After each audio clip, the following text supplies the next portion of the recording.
Full steam here. This is kind of a before video. This is a 3-gallon butter churn.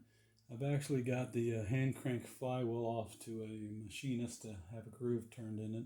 Wished I'd have taken this before video before I got rid of that, but it turns over really easy. The tin is in good shape. I'm going to try to strip it here in a little bit. And we're just going to restore this little guy. No one to run it off of one of my bigger steam engines, so hopefully the tin holds up well and it takes to blasting, media blasting good. And I can strip it off and repaint it.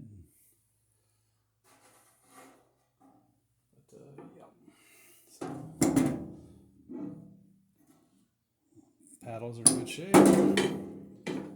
It's a Dazey Churn and Manufacturing Company, St. Louis, Missouri, 330B.